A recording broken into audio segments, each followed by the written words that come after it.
रविवार को दारुल उलूम देवबंद की मस्जिद में देश भर के 4,500 मदरसा संचालकों का सम्मेलन हुआ। सम्मेलन में जमीयत उलमा हिंद के प्रमुख मौलाना सैयद अरशद मदनी ने कहा कि दीनी मदारिस किसी भी बोर्ड से शामिल नहीं होंगे और ना ही मदरसे किसी भी तरह से सरकारी मदद लेंगे। उन्होंने कहा कि मदरसों की स्थापना का मकसद दुनिया का कोई बोर्ड नहीं समझ सकता, इसलिए किसी बोर्ड में शामिल होने का कोई मतलब नहीं है और मदरसों को किसी सरकारी मदद की ज़रूरत भी नहीं है। दारुल उलूम देवबंद का ये फैसला उत्तर प्रदेश सरकार द्वारा हाल ही में कराए गए मदरसों के सर्वे के बाद सामने आया है, जिसमें दारुल उलूम समेत गैर सरकारी मदरसों को गैर मान्यता प्राप्त घोषित कर दिया गया है। इसी के साथ ऑल इंडिया मुस्लिम जमात के राष्ट्रीय अध्यक्ष मौलाना साहबुद्दीन रज़वी बरेलवी ने मौलाना अरशद मदनी के दिए गए बयान पर प्रतिक्रिया व्यक्त करते हुए कहा कि उत्तर प्रदेश के मदरसों को मान्यता हासिल करना ज़रूरी है। बगैर मान्यता के मदरसों का संचालन करना उचित नहीं होगा। प्रधानमंत्री द्वारा दिए गए बयान कि एक हाथ में कुरान और दूसरे हाथ में कंप्यूटर देखना चाहता हूँ, बिल्कुल सही और दुरुस्त है। उन्होंने कहा कि प्रधानमंत्री की नीयत पर शक नहीं किया जाना चाहिए। बिस्मिल्लाहिर्रहमानिर्रहीम। उत्तर प्रदेश के मदारिस इस्लामिया और मकातिब दीनिया के संबंध में उत्तर प्रदेश गवर्नमेंट ने मदरसा एजुकेशन बोर्ड का एक सिस्टम बनाया है और उससे मान्यताएं दी जाती हैं। तहतानिया, फ़ौक़ानिया, आलिया की मान्यता दी जाती है और ये मान्यताएं हासिल करने के बाद, डिग्री हासिल करने के बाद, इन मार्कशीटों, इन डिग्रियों के बिहाफ पर तलबा, स्टूडेंट्स जो हैं वो आगे की तालीम हासिल करते हैं, हायर एजुकेशन में जाते हैं, यूनिवर्सिटी और कॉलेजों में उनकी मान्यता मिल जाती है और उनको दाखिला ले करके एक आला तालीम हासिल करने का बेहतरीन मौका मिलता है। मगर अभी जमीयत उलमा के सदर मौलाना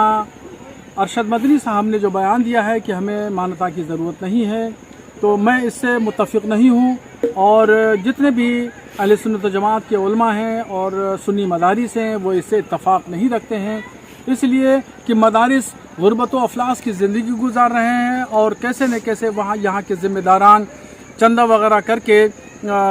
मदरसों की तामीर और तरक्की कर रहे हैं। उसी में से 550 के लगभग मदारिस अनुदानित हैं, जिनको गवर्नमेंट ने ग्रांट पे ले रखा है और जिनकी तनख्वाहें गवर्नमेंट देती है। तो ऐसी कंडीशन में ये इस तरह का बयान देना गैर मुनासिब है और गैर दानिशमंदाना है और उनके बयान से हम मुत्तफ़िक़ नहीं हैं।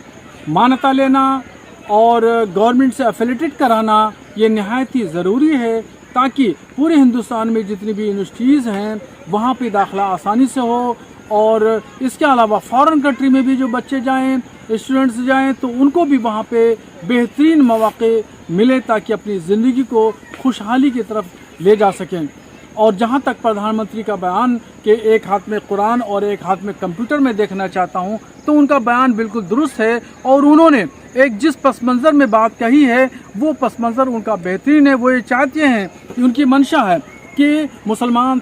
का जो नई नस्ल है, मुसलमानों की नई नस्ल तामीर व तरक्की हो और वो जो है वो आला तालीम हासिल करें,